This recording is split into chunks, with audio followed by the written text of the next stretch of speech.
Chapter 1. Arrest. It is said that no one truly knows a nation until one has been inside its jails. A nation should not be judged by how it treats its highest citizens, but its lowest ones. Nelson Mandela. January 21st, 2016. I knew something was wrong when I landed. I used my Taiwanese passport instead of American to enter Taiwan because the line was shorter. After the passport check, I accidentally walked in the wrong direction toward a dead end. Out of the corner of my eye, I noticed a security guard shadowing me. Why was I being followed? This had never happened before. While I waited for my stuff, I noticed police officers with 2 gray K9 units nearby for random security checks. It felt too coincidental to be random. After what seemed like an eternity, my bags glided down the chute. Both dogs sniffed my luggage and left. I picked up my things and made my way to customs. A pair of officers stood in my path with another dog. He sniffed at my stuff and made no gestures. I stood at the end of the line. When I got to the front, they selected me for a random check. At first, it was 1 customs officer, but once they opened my luggage, 8 Ministry of Justice Investigation Bureau, MJIB, agents ambushed me. I'd brought few clothes because my wardrobe was in Taiwan. In the bag were edibles, snacks, vitamins, and gifts for the family. They ran spot tests on everything. Initial tests came back negative. No drugs. They were befuddled. Why were they so sure they were going to find something? My stomach felt funny. The man in charge told them to run it again. This time, a cop said the edibles tested positive for ketamine. There wasn't any ketamine in those edibles. The positive test was never explained to me, so I can only assume it was a lie.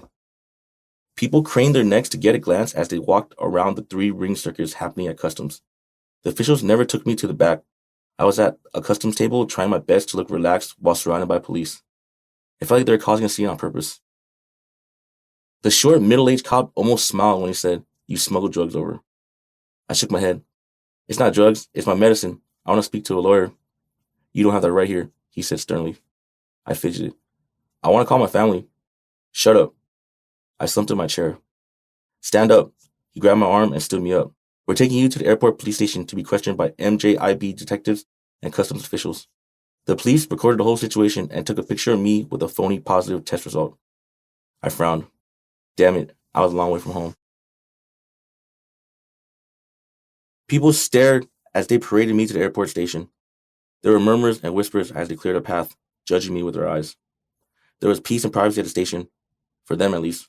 I still felt like a trophy buck. They searched my stuff, bent me over, and searched my cavities. "We'll confiscate your computer, iPad, clothes, sneakers, and luggage," the cop said. I scrunched my face. "Am I getting anything back?" "You lose anything used in a commission of a crime." I chuckled darkly.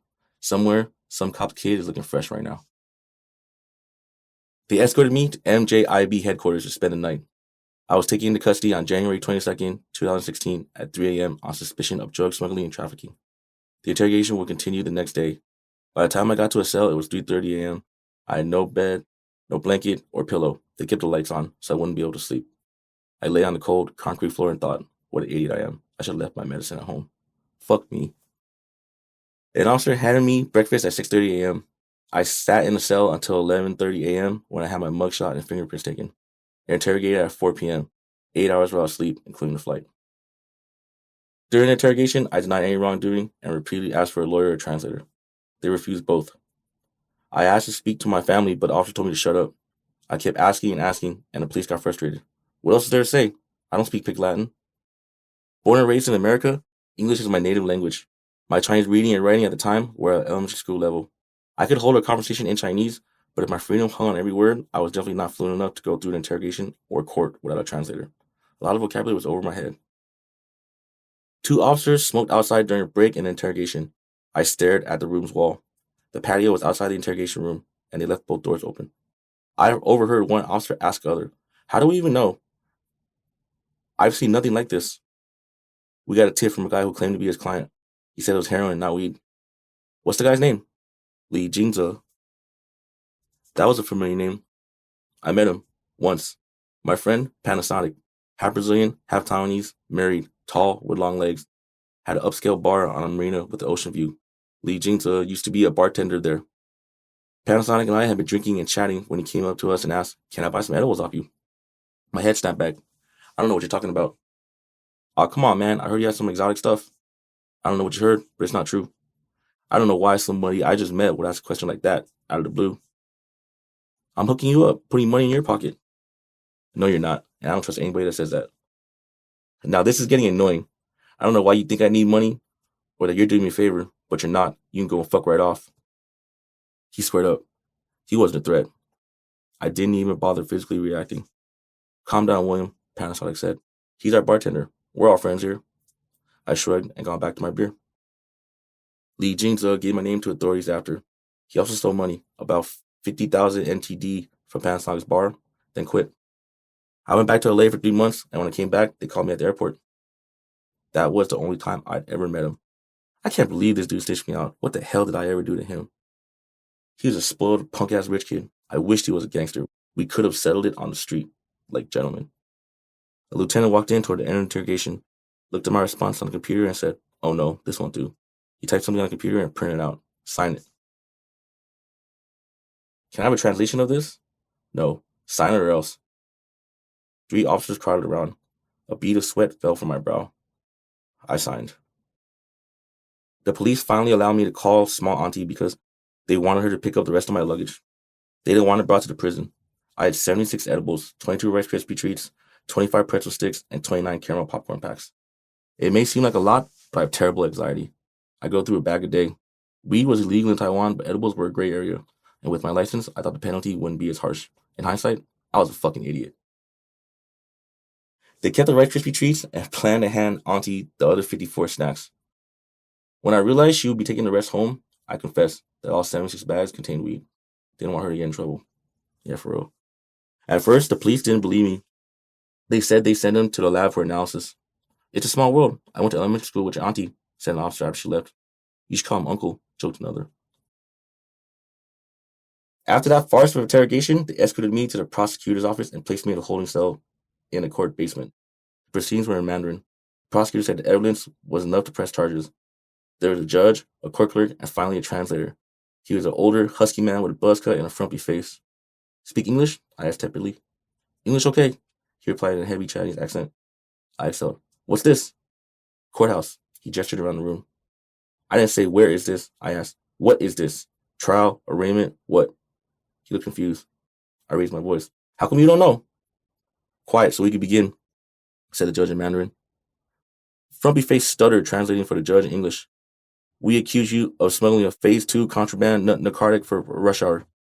Rush hour? I scrunched my face. You mean traffic? Trafficking? Yes, trafficking. He looked grateful I knew English. How do you reply? As if it was even a question. Not guilty. What do you do in Taiwan? He asked softly in Mandarin. Judge didn't ask that. I rolled my eyes. What are your qualifications as a translator? Either he didn't understand or he ignored my question. Do you know anybody here? Judge didn't ask that either. You just nosy or what? I stared at him and gestured around the room. How come we're speaking Chinese if you're a translator? I lifted my chin and pointed at him. I said in Mandarin, Your Honor, this dude's English sucks. Is there anybody else who can translate? No, there isn't, said Frumpy Face.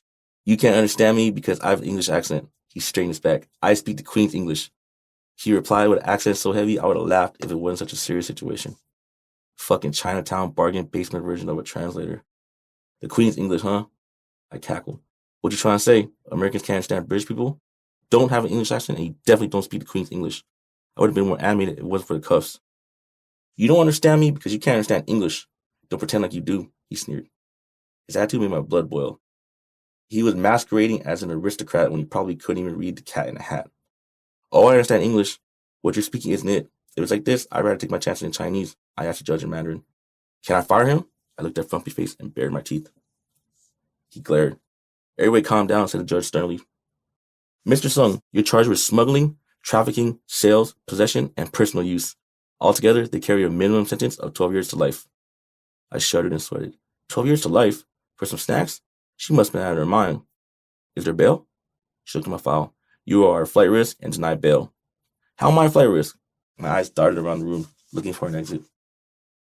You owe 2 passports, and although one is Taiwanese, you don't have a national identification card and therefore are not a full citizen. Nor do you have a job here. I hung my head and slouched. So this is your first offense in Taiwan? I'll lower the minimum to 7 years. 7 was better than 12, but it felt like a sentencing. I hoped for a trial, but I wasn't sure what this was. It wasn't an arraignment. That came later. This court appearance ensured they had enough to detain me. The prosecutor had 2 months to charge or release me. After some time in the holding cell, 3 policemen with assault rifles and bulletproof vests escorted me to Kaohsiung Second Prison. Being sandwiched by policemen in full body armor felt surreal.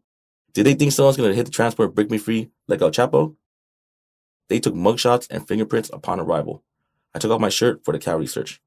Whoa, you're fat, the officer said. I took off my pants. I don't think so. He patted my torso, then grabbed my stomach flap and jiggled it. Oh no? What's this? Prosperity. I pulled away. Bend over, smartass. I bent over and winced as he did his thing. You'll lose some weight during your time here, chubby, he said as I put my clothes back on. Must have been the highlight of his day. There didn't seem to be any method to the maddening way they sorted detainees. Violent offenders were replaced with petty thieves. Short-timers were lifers. People frequently cycled in and out because of sentence-related prison charges or requests to go to the factory. Some made bail. They placed me in a cell with 2 men, who I immediately sized up. Both were skinny and one was taller than the other, but shorter than me. I was relieved to be bigger than them. I'm Santino, the taller guy said.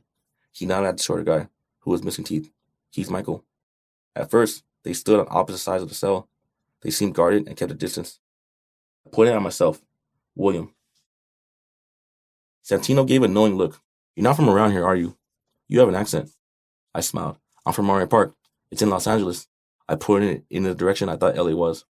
He smiled back and looked longingly out the window. Did you come straight from the airport? They didn't seem as defensive. I nodded. That sucks. His smile disappeared. This is your first time in Taiwan? Nah, I lived with my grandma in Kaohsiung for 3 years. Went back to America for 2 weddings and got a job offer. I came back to grab my things and tie up loose ends. I chuckled awkwardly. Funny how things work out.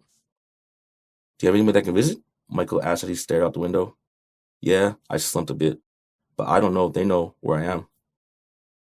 These walls looked like they were once white, but now were stained yellow.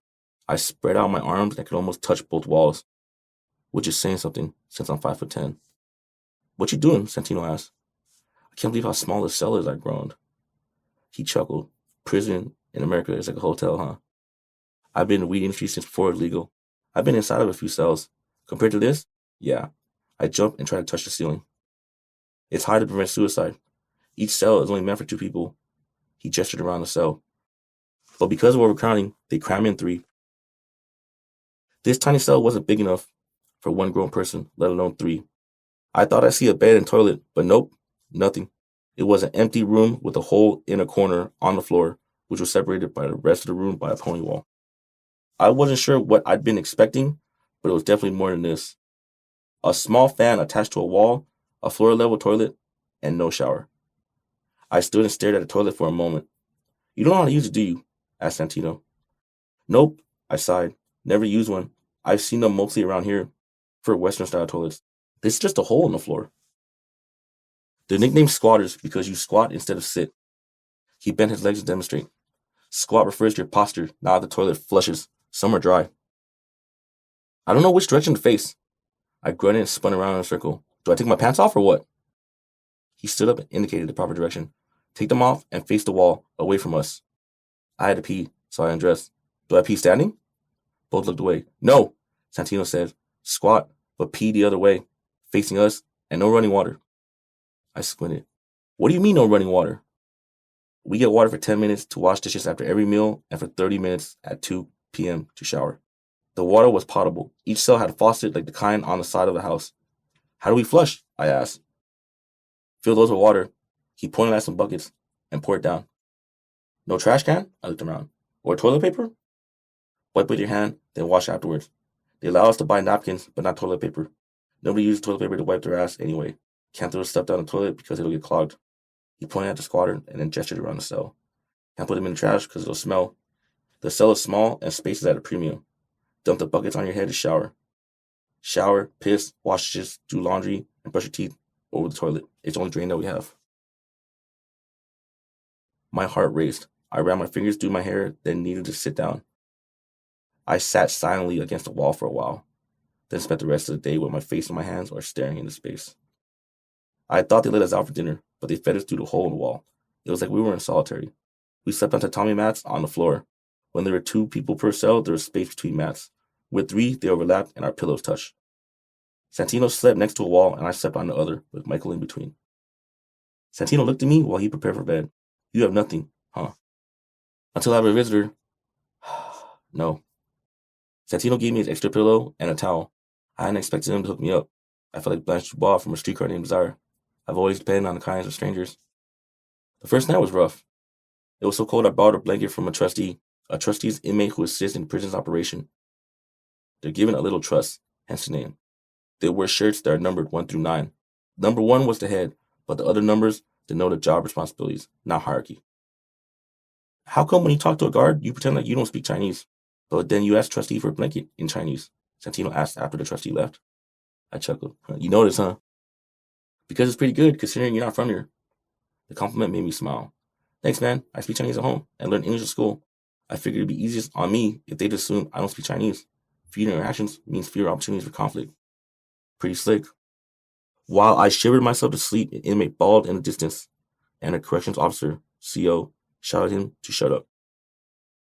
It was tough to sleep. Michael asked me to face the wall because I snored so loud. When Michael got up to pee, he woke me up too. I landed on a Thursday night, and it was already Saturday when I woke up. Every fucking day, even on weekends, a gong sounded at 6:30 a.m. to wake inmates. I hated a gong. It would soon become as synonymous with the prison routine as a rooster crowing is with farm life. What happens on weekends? I wondered aloud. On weekends and holidays, it's 24-hour lockdown. Only the guards walk around, Santino replied. It's eerily quiet. He nods. You get used to it. What do people do? Read, watch TV, listen to radio, write letters, or sleep. There's not much else to do. They let us watch TV or read until 11 instead of 10 since the weekend. Trash everything else, wait till Monday. Mondays are busy. Santino watched a small personal TV he brought from the commissary. Michael wrote letters home. What the hell was I supposed to do for 40 hours straight? I stared at a wall. This barely qualified as a cell. No bed, no tables, no chairs, no restroom. It was a tiny room with a hole. Most countries differentiate between prison and jail. Jails are usually for short sentences. Prisons are for longer, more serious crimes because they incarcerate the more serious offenders. Prisons are stricter than jails. Taiwan doesn't. It's all prison. However, she has a penal count. It's a minimum security institution for first-time, non-drug related, non-violent offenders. Inmates work on farms and get to go home for a weekend. I've only met 3 people who transferred to camp, and they were all white-collar criminals. Maybe prison camp is Taiwan's version of Club Fed. On the 5th day, small auntie visited for the first time. I have 4 aunts in Taiwan. In Chinese, we differentiate by age. The oldest auntie is big auntie. Small auntie is the baby. Personal time and quiet time were the same. Rot in my cell. We were rarely let out, only for doctor's appointments, visitation, and mail. Each cell door was as tall as my chest. Had to crouch to get in and out. The door had 2 deadbolts on the top and bottom, a chain and a key lock. When the guards felt lazy, which was often, they didn't even unchain the door and just unlocked it. We slithered in and out. The visiting room had rows of what looked like 3/4 of a telephone booth. Each inmate sat on a stump in a booth separated from visitors by glass. There were dividers on each side so we couldn't interact with each other. There was 1 phone receiver, a landline, with no buttons, on my side and 2 on the other. We were allowed up to 2 visitors at a time. Small auntie was already there when I sat down. I avoided eye contact because I felt so guilty. The dirty glass helped me hide my shame. Thanks for coming, I said. How'd you know where to find me? She took a deep breath. It was 2 days before they told us you'd been arrested, and then another 2 before they said where you were. There's no transparency. I kept getting the runaround. Family has a way of finding each other. I hated to ask, but I was in a tough spot. I need you to buy me commissary. What's that? She pushed her glasses further up her nose. You're the first person in his family to be incarcerated. Commissary is a penitentiary store which inmates can purchase products such as hygiene items, snacks, writing instruments, and the like. We weren't allowed to have cash. Instead, we could make purchases through an account with funds earned as wages or provided by friends and family members. After I submitted the forms, commissary took a week to arrive. They were filled out in triplicate and included a fingerprint. We had to buy the ink pads. If a visitor ordered commissary on my behalf, it'd come the next day. There's a maximum 2,000 NTD per visit, but I can only purchase some items. It's prohibited for inmates to trade commissary, but certain items were used as currency. Cigarettes, batteries, tea, stamps. We were allowed to buy 1 pack of cigarettes a week, 60 NTD, which were rationed. 4 per day, Monday through Friday. My cigarettes were purchased on Wednesday and arrived the following Friday. 10 days. Everybody smoked the same kind, and people usually took out the filter. They often took away commissary for infractions. I explained all this to her, and she nodded. She rummaged through her purse for a pen. What do you need? Toothbrush, toothpaste, a tatami mat, blanket, towel, snacks. I blurted. Everything. Okay, what? The line disconnected. She pointed at the receiver and mouthed, What happened? I hung up mine and nodded at the CO who strolled towards me.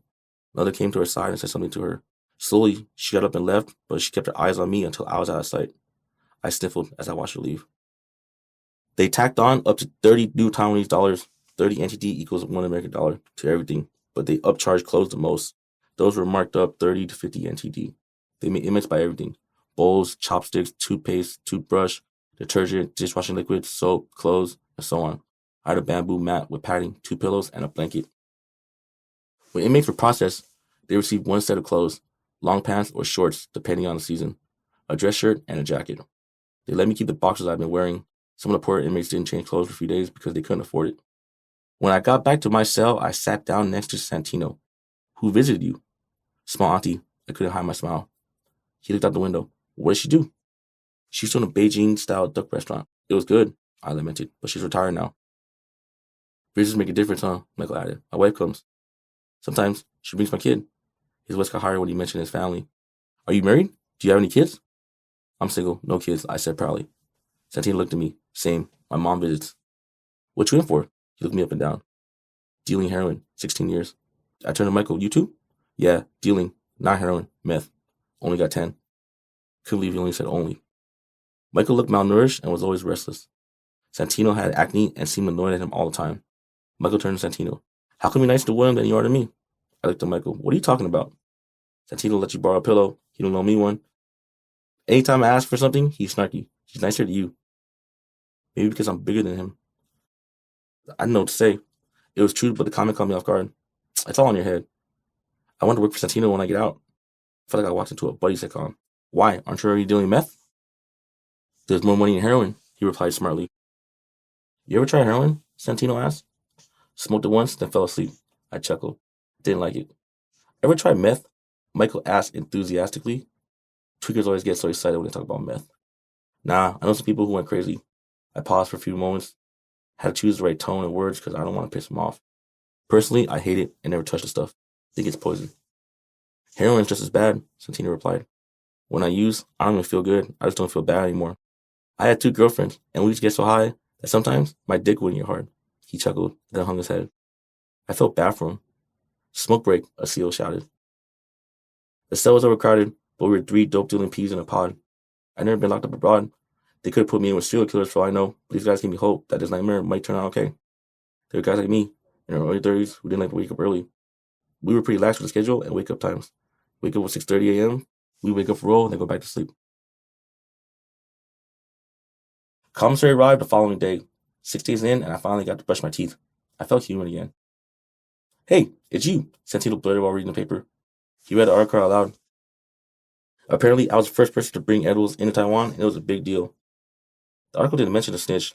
It said that the police had their eye on me since December and caught me due to fine police work. I couldn't help but laugh. Santino cut it out and gave it to me as a memento, but a guard confiscated it during a random search. Infamy. Don't know how I felt about that. I was on every news channel and most newspapers in Taiwan and a few in Hong Kong and Macau. Later, my friends' family would tell me that they'd repeated that mediocre at best propaganda for days. They wanted the police to look competent. If you look at the dates of the articles and clips online, the story changes depending on the date. Fucking Keystone cops. They swear they caught the Asian Nino Brown. After it made the news, everybody knew who I was. People sent food, came, introduced themselves. The Taiwanese media unknowingly gave me instant street credit aside. They were all drug traffickers and were curious whether I was open to working together upon release. I said sure, figuring it was all a miscommunication and hoped it'd be sorted out soon. But if not, and I was going to be there for a while, my safety was paramount. The best way to stay safe was to have friends. All they wanted was knowledge about me and what I brought over anyways. If knowledge is power, I consider myself an information broker. Trading harmless info for my safety was a great deal. An unfortunate consequence of any time in prison is that people make connections in the underground world that authorities want them to leave behind. Pack your things, the head CO said on the 7th day. You're moving cells. I walked close to the front. He looked about retirement age, tall with a hunchback. What'd I do wrong? Nothing. Then I don't want to move. I crossed my arms. It's been a week. I want to stay here. Fuck me, I grumbled, then slowly packed. Michael helped. I didn't know what to expect, but thanks for making this as smooth as possible for me. Don't know what I would have done without you guys. I shook Michael and Santino's hands and we embraced. Santino wrote down his information and handed it to me. You'll be all right. Look me up when you get out. I trudged to my next cell. My next cellie was Son. I sized him up. What you in for? Murder. He took off his glasses and wiped them down. I got into a fight with a guy and accidentally killed him. Damn, that escalated quickly. My first weekend, and they put me in with a murderer. I put my hands on my hips. What you looking at? 25 to life. I'm appealing. He sighed. Used to be LED technician. Defense around DEFCON 1. I've never been so close to a killer before. He didn't look like the type. Then again, not all murders look the same. Do you know why you moved? He asked. I shook my head. In Taiwan, the people who've been locked up longer get the privilege of choosing their cellmates. I've been here for 1.5 years. I learned English in my spare time and wanted you to teach me. I said as little as possible, like I'd be his education or entertainment. I want to do my time in peace and bounce as quickly as I could. Wake up, Son said the next morning, shaking me. Huh? I rolled my eyes. Why? Morning roll call, he said matter-of-factly. Get up and make your bed. I thought everybody sat in their beds for a roll like Santino and Michael. Why? Can't I just sit and sound off on my mat? Get up and do it. In the cell, this is how it is. This is pointless. I woke up and made my bed slowly. Brown-noser, I said in English. It's not like we followed rules, they treat us better, bitch. I doubt he understood me, but I hoped he did. I was angry at him for the rest of the day. That night, after the lights out, I rolled over to see him watching me. You shouldn't sleep like that, Son said as we laid on our mats. I inhaled sharply. Like what? With 2 pillows. I used one for my head and another as a body pillow. I sat up. Why not? It might bother other people. I raised an eyebrow. Does it bother you? He took off his glasses and put them away. No. Then shut the fuck up, I growled. He turned away from me. I lay back down and slept with both pillows. He tried to tell me when he used the restroom, insisted my towel hung a certain way, and yelled when it wasn't. He soon got on my last nerve. Didn't know why he thought he could tell me what to do or why I'd listen. I hate being told to do. Nobody tells me anything. Maybe he thought because he was a murderer and I was only a smuggler, like he's trying to pull rank. Pudgy bastard had a bald but spectacled head that I could see the top of. I was taller, bigger, younger, and meaner. I wasn't worried if things escalated, but I slept with one eye open. People would always call me an asshole, and it was true, but I never realized what it was like to deal with a real asshole until I was trapped in a cell with a bigger asshole than me. It's strange how Taiwan mixes people on death row with people who recently arrived. In less than a week, I was sharing a cell with a man looking at 25 to life. He wasn't the only one either. Dwayne had a few on death row. Sometimes he cried when he watched TV and folded origami. He peppered me up with questions about America. It got old fast. I felt like an organ grinder monkey dancing for his amusement. After 5 days, I'd had enough. One morning, I didn't put my towel back to his preference. How many times did I tell you? He seethed. Put it like this. How stupid are you? He pointed a finger at me. Shut the fuck up. I squared up and made eye contact. I'm happy they're executing you. If they let me, I'll pull the trigger myself. It saddens me they won't let me watch. Fuck you for real. I swaggered towards him. He raised his voice. You can't talk to me like that, he said, then backpedaled. Suddenly, a guard called my name for visitation. Small auntie had come to see me. What would have happened if she hadn't come when she did? On the way back from seeing her, the head CO took me aside. There's an Englishman in for arson. His Mandarin isn't good. I want you to help translate for him. Britt was in the cell with Son when I returned. What do you want to do? The head CO looked at Son. You could share with 2 foreigners. Both can teach you English. Is this what you wanted? I don't want William here anymore. Son looked at me, then at the guard. He threatened me before leaving for visitation. The CO took his hat off, scratched his head, and looked at me. Is this true? I don't think so. I shrugged. He's always trying to tell me what to do. He's the bully. Self-defense. I crossed my arms. He's the one who wanted me here. I was happy where I was. He nodded and moved us to a cell behind his desk. I suspected he wanted to monitor me after Son's complaint. The Englishman, Nigel, was my fourth cellie. He was around my age but looked older. Balding and sporting a beer belly, he had yellow teeth so crooked they looked like they were running away from each other. Had more wrinkles than me too. White people's skin ages like cheap leather left out in the sun. Nigel had left Britain when he was 18, lived in Taiwan for 10 years, and had an 11-year-old son in England that he never saw. He taught English for years but hated it, quit, and then opened a night market booth that sold pork gyros. Nigel had been charged with arson and intimidation. After work one night, he got into Family Mart and bought a hamburger. They didn't have any ketchup, so he returned it even though it was prepared. A week later, he returned to the Family Mart after a night of drinking and tried to buy a burger, but the employee refused to sell to him. Nigel got angry and yelled. They still refused and told him to leave. Nigel got on his moped, rode to a nearby gas station, filled an empty liquor bottle of gasoline, and drove back. He dipped a rag in gas, stuffed it in the bottle, lit it, threw it onto the sidewalk in front of the Family Mart, and drove off. As he rode off, an employee came out, put out the fire with an extinguisher. From his moped, Nigel looked at the employee and slid his finger across the throat. Cameras are everywhere in Taiwan, and they recorded everything. The next day, the police raided his apartment in Shizuan and found him sunbathing on the roof. 10 policemen stormed the apartment building, searched my apartment, and interviewed my neighbors, he lamented. I messed up because I still had a receipt for the liquor and gasoline in my pocket. He was all over the news. Everything was news in Taiwan, especially foreigners. The headline is usually some variation of, "Look at these foreigners causing trouble." The judge allowed bail. Nigel hopped on a plane the next day and fled to England with no intention to return. They put a hold on his passport, but it took a few days. He left before it took effect and spent 3 months in England. I hated it. He checked online for arson penalties and saw it was only a year less and faced consequences. They arrested him at Taoyuan Airport. I liked Nigel at first. It was nice to have someone who spoke English. It provided a sense of normalcy among all the chaos and confusion. But that was it for his good traits. He couldn't read or write Chinese, but claimed he spoke it. Didn't do laundry or brush daily.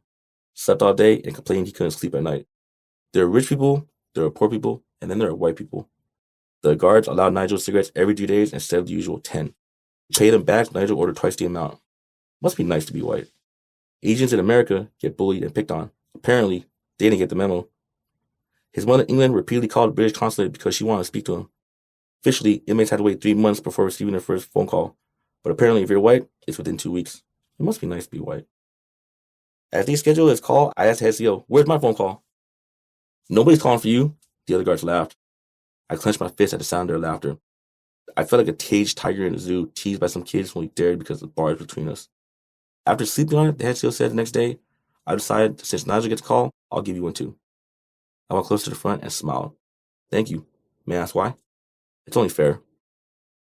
I didn't know or particularly care why he suddenly changed his mind, but I was happy he did. We bought prepaid phone calls for the calls. They took over a week to arrive. "They delayed your calls," the head CO said. "If I order them, they'll come by 3 today. I'll order for you. When yours comes, give them to me." He allowed me a call after that. I felt great, then noticed my tooth was aching. Fuck.